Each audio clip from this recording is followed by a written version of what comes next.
Welcome to another episode of Life and Whiskey. As always, I am Jordan. Now, we've already done all of these whiskeys.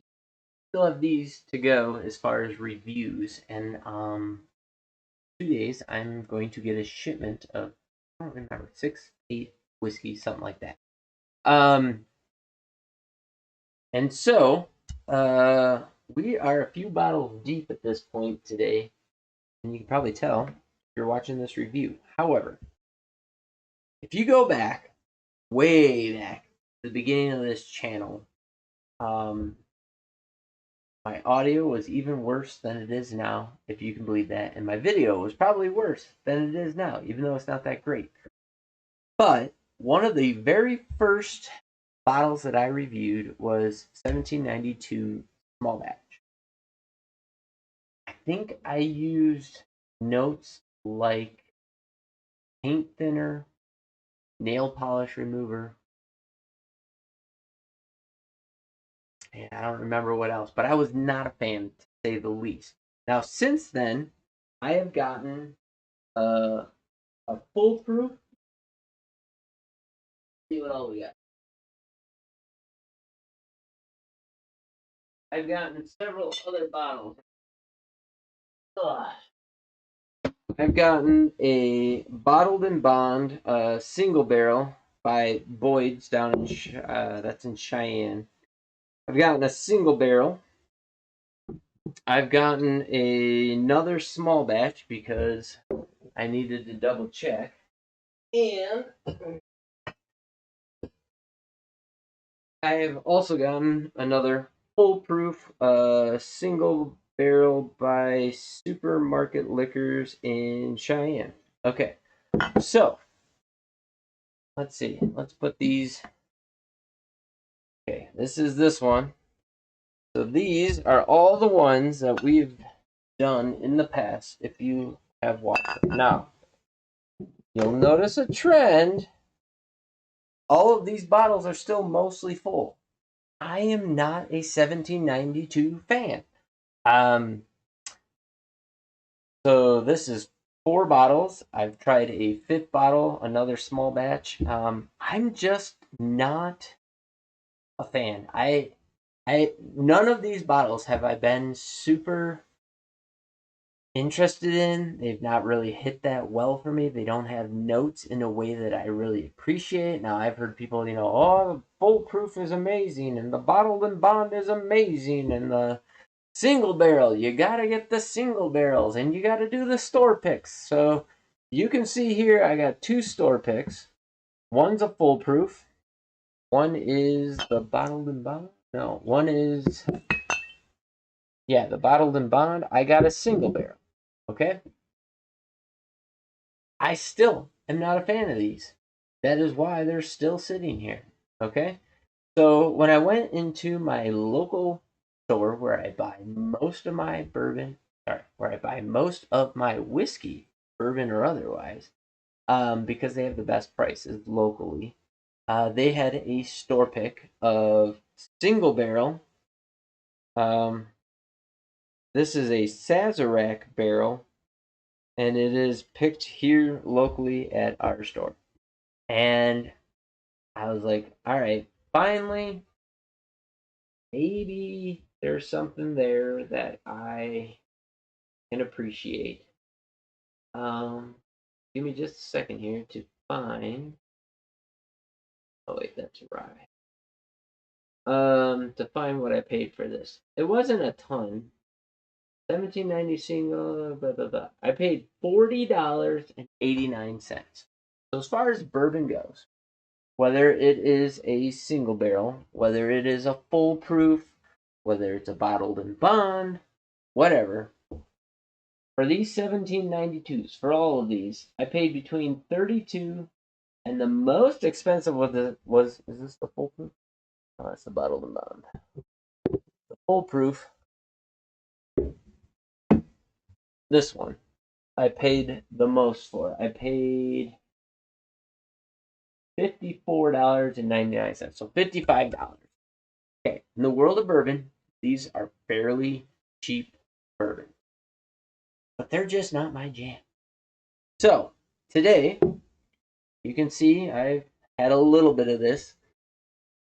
Still not my jam, but I'm going to do my best to give you my notes. But if you like whiskey in the way that I like whiskey, this is probably not going to be your jam. 1792 is not my thing. I'm not buying anymore. This will be the last of it.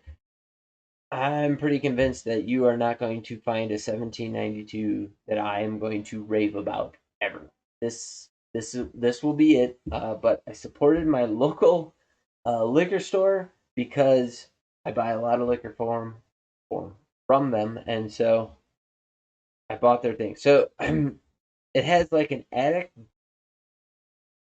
Yeah, like if you walked into an attic and there was dust on a shelf, I get that. I get peanut, like a dry peanut, a little bit of caramel,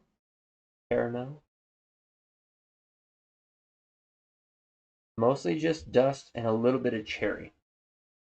All right, so nose. I jumped ahead of myself. So this is a single barrel in a Sazerac barrel.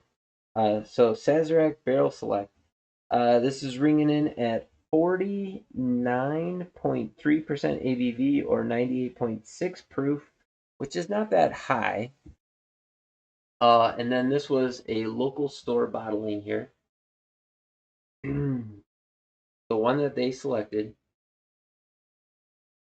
Peanut is kind of the main nosy note that I'm getting off of this with dust and caramel. And a little bit of sweet. You really, really, really, really got after me. I could probably give you some cherry on that. That's about it. Okay. And what did I pay for this? $40.89. So still pretty cheap, right? So these are fairly cheap whiskeys in general.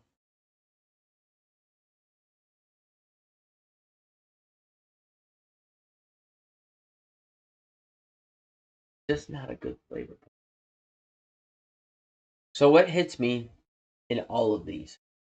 The ethanol is forward. Like I said, when I first reviewed this, now this bottle is the second bottle that I had for a second re-review of the 1792 small batch. But the first bottle that I ever had, this was before I had a palate, where I had a lot of experience with whiskey. This was 20, like, let's see, I wanted to build a distillery. Kind of started down that path. 2015, 2016, really got into kind of like looking at whiskey and figuring stuff out, but it was mostly craft. 16, 17, 18, 19, I started to buy more stuff, got my hands on some things. So 19 and 20, I started this channel in 2020. So that was one of the first bottles I had. And nail polish remover is a distinct marker that I had for it. And that, so like that acetone kind of note, really kind of sticks out for me. So more floral in the nose now than what it was before, but on the palate. So second going, if I can get you some notes.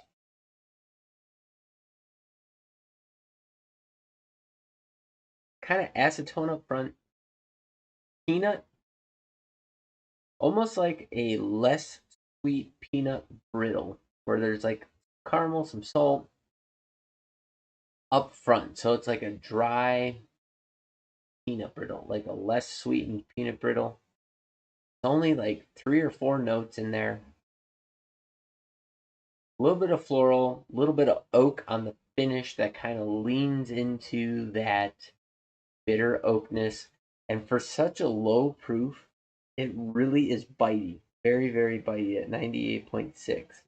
This is biting more in the 110 range, where the proof is kind of overtaking the palate in multiple areas, kind of the mid palate and definitely in the finish. The proof is winning out in the finish versus the flavor. So I can see how some people would like these types of flavors.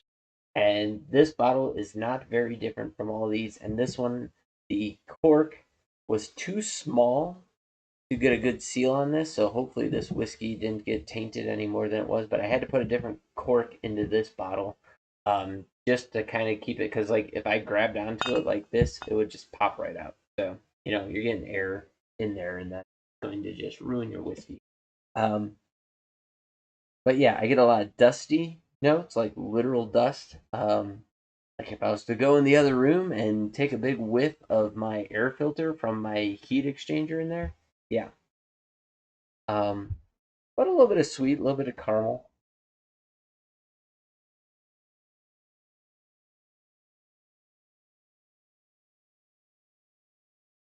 Yeah, there's not a whole lot I can say about it. So single barrel, full proof, small batch, bottled and bond. I'm done with 1792. It's just not my flavor profile, so I'm going to avoid that. Sorry if this is one of your favorites.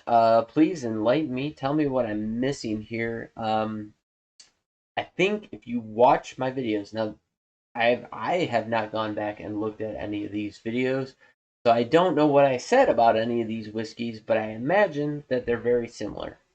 Because nothing is sticking out in memory as being something that was new or over the top what I want, or just being something of intrigue for me. And so, yeah, these are just not gonna do it for me, including this bottle. The one thing that I will say is, if you want to experience higher proofs, um, single barrel stuff like that at a reasonable price, 1792 is the way to go.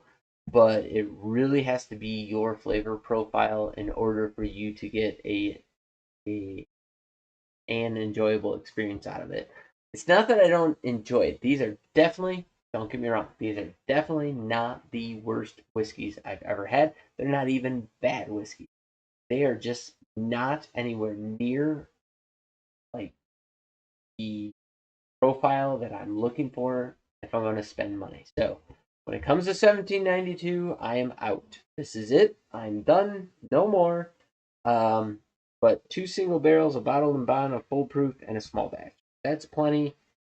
Out of those, I should have been able to find something that I wanted, and I have not. So there you go. That's my notes. Final sip.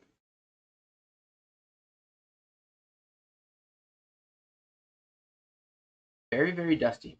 Corn dust and attic dust. That's what I'm getting out of that. A little bit of cherry on there on that one. There you go. Drop in the comments down below. Tell me how wrong I am. Tell me what I'm missing, what it is you like about this. If you do like about it, what you can find any of these for in your area in particular. What are you buying a single barrel for where you live? Again, this is a store that I patron a lot. They do right by me every time. And this was one that I passed and I passed and I passed and I passed, and finally I was like, $40. Okay, I'll give it a go. Um, my goal is to get in with the owner of this store and see if maybe they'll let me do a barrel pick with them somewhere. Whether it's, I don't know, they've only done a handful of picks. Um, at different distilleries, but I would really love to help them pick their next barrel because I think I do a good job. I would have to have some insider knowledge as far as the number of bottles that they're moving and what distilleries they move the most of. As far as like, I got a pretty good palate. I got a pretty good understanding of whiskey.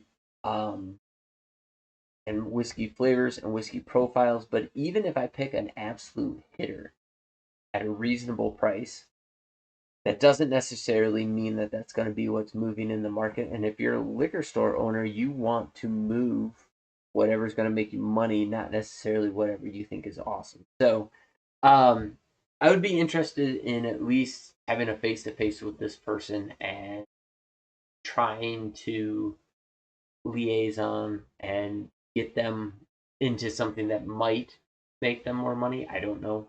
But help them pick a barrel that would maybe be a little bit more appealing to the masses. So let's cross our fingers and hope that I get that chance someday.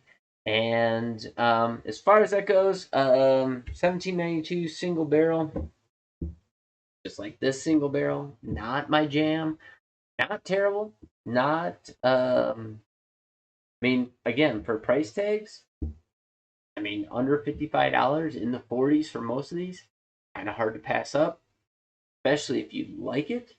And that's all I got to say about that. So as you can tell, the whiskey's kicking in.